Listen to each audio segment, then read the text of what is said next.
There is no doubt that it's the inspiration God gives this creature that causes the spider to build this architectural marvel.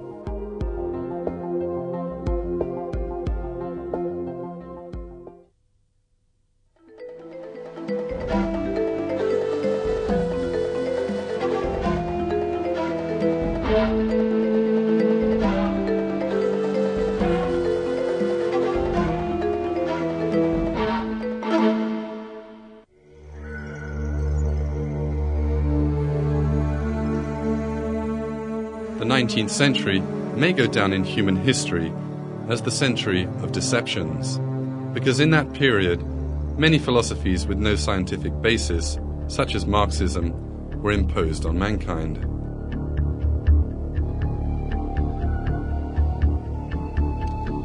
But the greatest deception of the 19th century was the theory of evolution, put forward by the British biologist called Charles Darwin.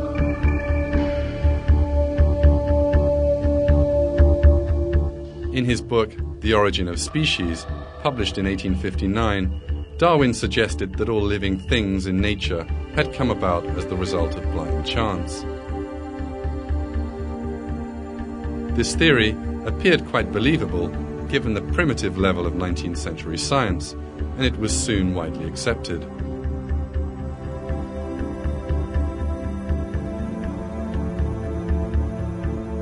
However, modern scientific discoveries have demolished Darwin's claims.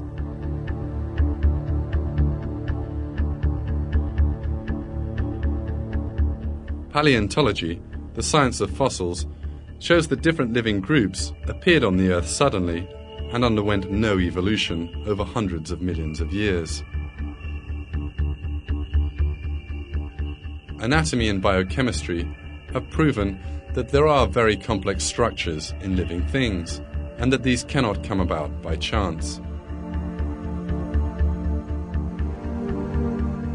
And biological observations have revealed that nature does not possess the alleged mechanisms to transform species into one another. For these reasons, Darwinism today is a theory that has scientifically collapsed. Animals' intelligent behavior that we have observed in this film is another important fact that overturns the theory of evolution.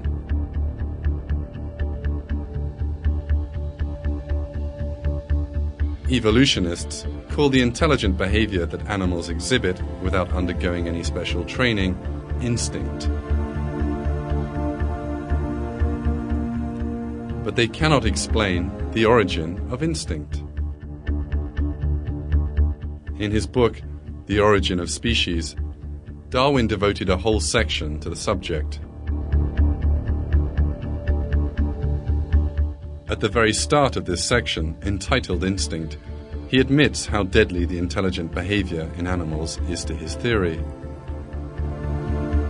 So wonderful an instinct as that of the hive bee making its cells will probably have occurred to many readers as a difficulty sufficient to overthrow my whole theory.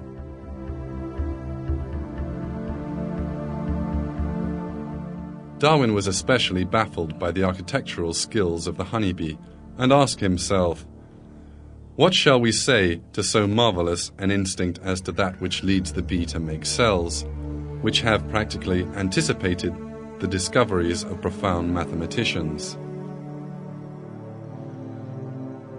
The answer Darwin gave to this question was habit. He suggested that a living creature developed a habit over the course of its life, then passed this habit on to its offspring. Thus, an inherited instinct developed over time.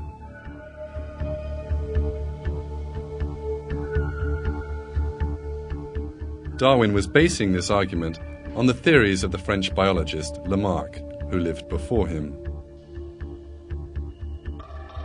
But the science of genetics, which developed in the 20th century, showed that Lamarck's theories were pure nonsense, and that no living thing can pass on a feature or a habit it has acquired during its lifetime to the next generation.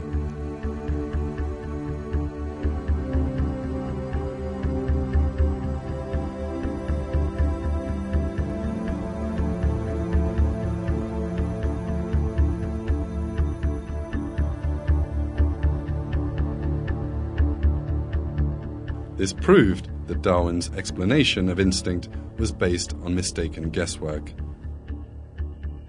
Another dilemma instinct poses to the theory of evolution is the problem that animals possess instinct from the moment they are born.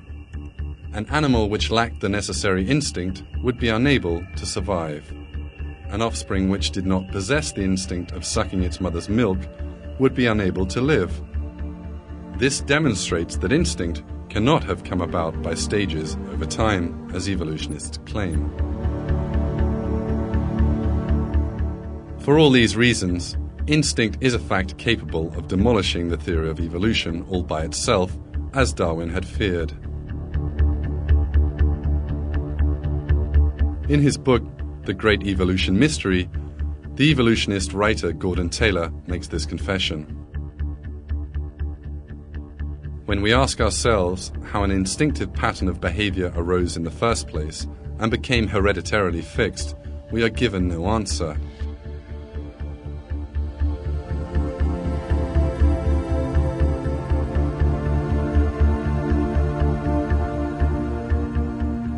It is really impossible for evolutionists to explain where instinct comes from, because the source is not coincidences, as they think, but the inspiration God gives to living things.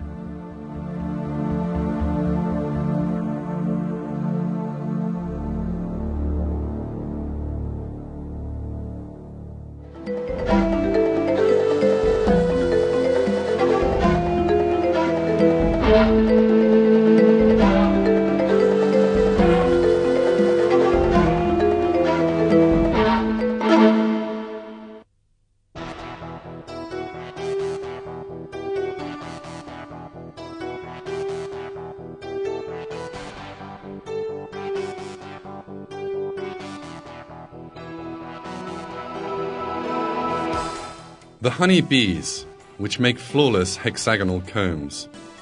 Beavers, which build dams with fine engineering calculations. Termites, which erect complicated skyscrapers with their blind eyes. Weaver birds. Wild bees, which make apartment blocks out of paper. And thousands of other expert architects in nature. By exhibiting these surprising works of architecture, these creatures reveal to us the skills which are actually given to them by God. Each one of them acts by God's inspiration, as is announced in a verse of the Quran. There is no creature he does not hold by the forelock.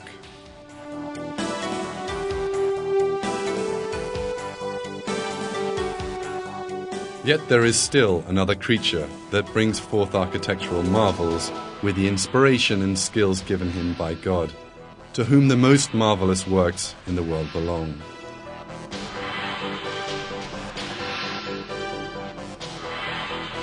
That creature is man.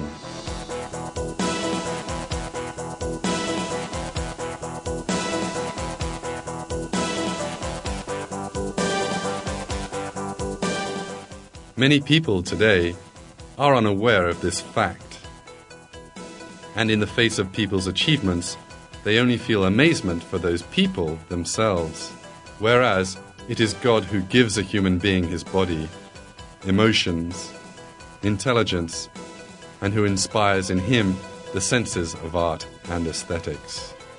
The marvelous works, which people see as man's masterpieces, are actually a manifestation of God's infinite art and knowledge. For this reason, the real one we should truly praise in the face of every kind of aesthetic beauty and splendor that we see is the Almighty God, who created all these notions and who inspires these as he wishes in the living things he creates.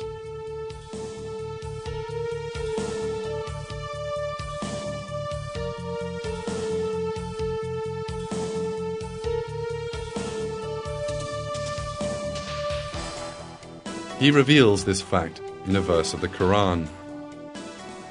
All praise belongs to God, the Lord of the heavens and the Lord of the earth, Lord of all the worlds.